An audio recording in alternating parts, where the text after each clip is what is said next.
یہ مفتی عبدل وہاب ہے، ٹھیک ہے، اور یہ کینسر کے لیے ایک دعا بتا رہے ہیں۔ تو اب یہ دعا بتا رہے ہیں، یہ دعا انہوں نے اپنے سے ایجاد کی ہوئی ہے، یہاں سمجھنا ہے بہت ضروری۔ دیکھیے، اسی طرح چالاک لوگ ہندوؤں میں بھی ہے، عیسائیوں میں بھی ہے، اور مسلمانوں میں بھی ہے، سارے مذہب میں بھی ہے۔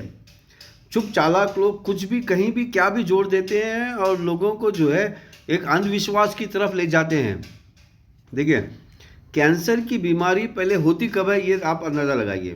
کینسر کی بیماری اگر آپ غیر سنت طریقے سے زندگی گزارو گے تو آپ کو کینسر کی بیماری ہونے کا 100% چانس ہے۔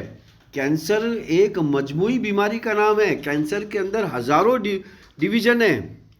اب مثال کے طور پہ اب آپ دیکھیے، جیسے کہ میں کہتا ہوں لوگوں سے کہ اگر آپ سنت طریقے سے پیشاب نہیں کرو گے تو آپ کو اپنی بیوی کسی اور کو دینی ہے، اور اپنی بیوی کسی اور کے ساتھ سونے پر بھیجنا ہوگا آپ کو۔ تو وہ صاحب بہت پریشان ہو گئے اور میری الفاظوں کو انہوں نے مطلب نیگیٹو ایکسپیکٹ میں لے کر یہ کہا کہ یہ تو بہت بری بات ہے یار، ایسا کیسا۔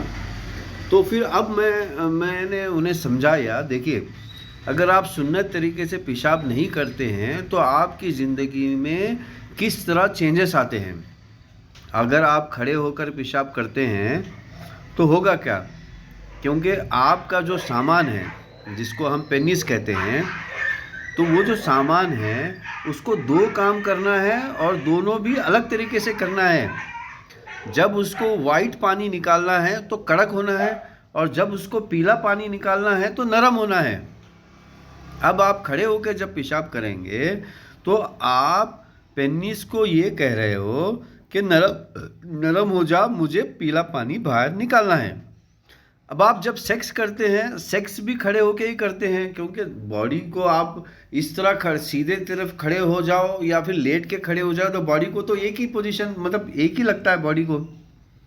تو اب آپ جب اس وقت آپ اچانک باڈی کو کہو گے نہیں بھیا مجھے وائٹ پانی نکالنا ہے، کڑک ہو جا، تو کیسے کڑک ہوگا؟ کیونکہ آپ نے ڈیلی 3 بار، اسی طرح سال میں 1000 بار اس کو پریکٹس کروا دی ہے نرم ہونے کی۔ جب آپ کھڑے ہوں گے نرم ہونا ہے بول کے آپ نے پریکٹس کروائی ہے، اب اچانک اس کو کڑک ہو جا آپ بولیں گے تو کیسا ہوگا؟ تو اسی طرح پھر سیکس ریلیٹڈ پرابلمس اور سیکس ریلیٹڈ کینسر آپ کے باڈی میں آ جائیں گے، ہے نا۔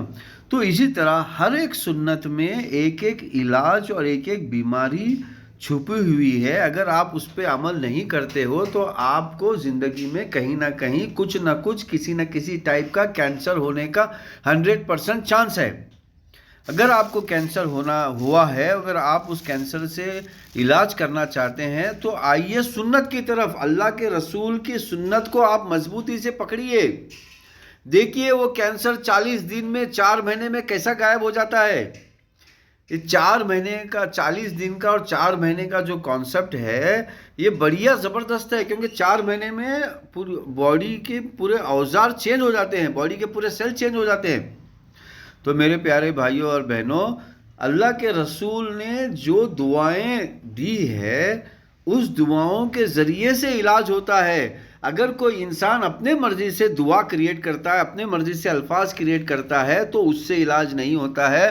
اور یہ بیماری اپنے آپ کو مذہبی جو لوگ کہتے ہیں، جو بیٹھ کر سکون سے بغیر عمل کر کے کچھ فائدہ حاصل کرنے کی کوشش کرتے ہیں، وہ لوگ کریٹ کرتے ہیں اس طرح کی چیزیں۔ تو آپ سنت کی طرف لپکو، کینسر خود بخود بھاگ جائے گا یا خود بخود کم ہوگا، یعنی کہ یا پھر منیمائز ہوگا۔